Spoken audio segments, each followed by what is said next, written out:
So yeah, the A7 III just launched in North America yesterday, or Canada specifically, 10th of April. I thought Henry's, which is like our B&H here in Canada, was gonna let me down, and they didn't, they pulled through. So I managed to go pick it up yesterday afternoon. Mind you, Amazon failed me. I pre-ordered it at both, and Amazon said that it would ship on the 10th, and it did not. And now they're like 1 to 2 months backlogged. So I'm glad I got it from Henry's as well. So this isn't gonna be a review as such, because there's a ton of those already on YouTube. Same with talking about tech specs, not really going to talk about it too much. Just my initial impressions on it, having used the A6300 and coming to this and what I initially think. And some things for you to know, things for you to maybe buy. Yeah, let's do it. Getting out of the box for the first time, it's a nice camera. It looks super cool. It looks like the A6300's like bigger brother that goes to the gym a lot, if that makes sense. The grip is super nice. You actually can get your hand around it and it actually feels sturdy when you're holding it like this.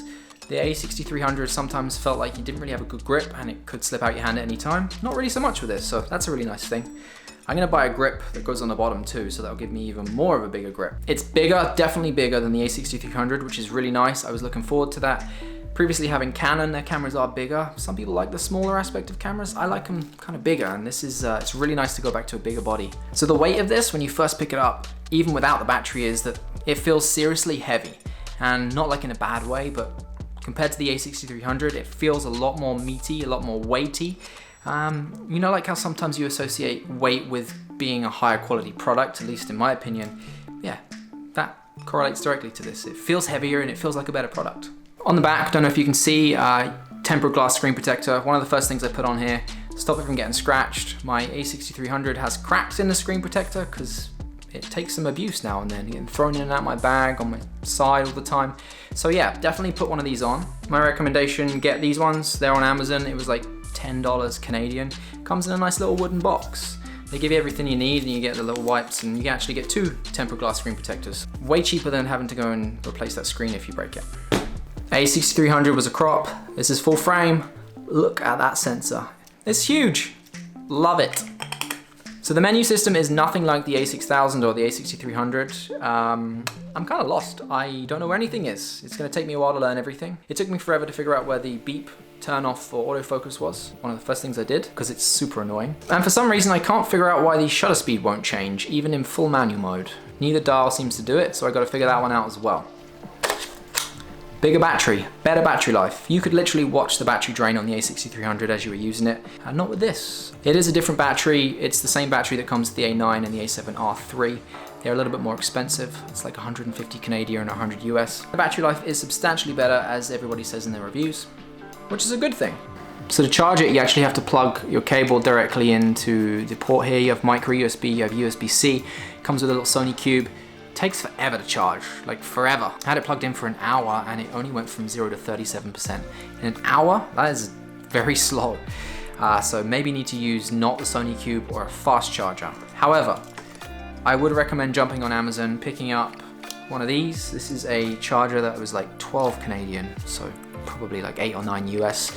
If you got Prime, that's free shipping too, so everybody wins with that. In 2018, who doesn't have Prime? Like, I don't know how I'd live without it. So pick up this charger. It charges 2 batteries at once. It's made by a company called Numoa. It's very well reviewed on Amazon. The link's down below. I'll put the link down below for the screen protector as well, which I talked about earlier, in case you want to pick up that as well. I don't have any video tests to show you, but I did try it out, and even in a pretty dark environment, I went up to 10,000 ISO, and it looks really clean, really nice, definitely usable. So very impressed with the low light so far. Excited to kind of see what I can do with it. Stay tuned, I will post some videos soon. So, overheating. Definitely something I was concerned about. Having seen some more recent reviews, a lot of people are saying it's definitely a problem. So I tried it out.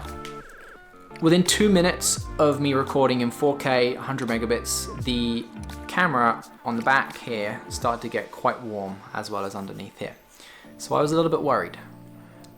Left it going and it got up to 23 minutes, but there was still no kind of warning on the screen saying it's too hot. And I felt the back again after 23 minutes and it didn't feel like it got any warmer from 2 minutes. So yes, in my case it warmed up, but it didn't really get any hotter as the 4K video recording went on. I stopped at 23 minutes. I'm never gonna record past 23 minutes for 4K for myself, so why bother testing more? It does warm up, it doesn't overheat. That's a good thing. I bought it with a kit lens, which is the 28-70 f3.5 to 5.6 OSS. So it is a Sony OSS lens, meaning it's stabilized, but it does have a variable aperture. So the more you zoom in, the slower the aperture will get, or basically the less light's being let into the lens. So it's not going to be as good in low light the further you zoom in. There's a lot of hate for this lens. It is a kit lens. There's a lot of stigma with kit lenses that they're not that great. I'm going to test it out. It was only 200 bucks more to go for the kit, so I wanted to give it a go. 200 bucks to test out a lens for me is, I may as well try it. If it's no good, I'll sell it for $200, make my money back, and really, I haven't lost anything. Get to test out a lens in the meantime, and I really want to try this out and see if it actually is as bad as everyone says. The bokeh might not be that good. It goes down to 3.5, which isn't that nice. Give you an example, this is like a 1.4 and on here now, so this looks nice. 3.5 won't look as nice as this. Now that being said, it doesn't feel the greatest. You know how I said earlier how weight for me is an indication of how good a quality something feels? This is really light. It doesn't feel the greatest, so I'm not expecting a lot, but we'll see. I'll give you an example of how heavy it is. It's kind of the same weight as an iPhone 10. That's pretty light, so we'll see. So yeah, that's my initial thoughts on the A7 III, having come from the Sony A6300, using that for like a year. What I think of this, having owned it for less than 24 hours. So lots of videos coming soon on this guy. Till then, like down below and subscribe if you're not part of my channel already. And I'll see you in the next one. See ya.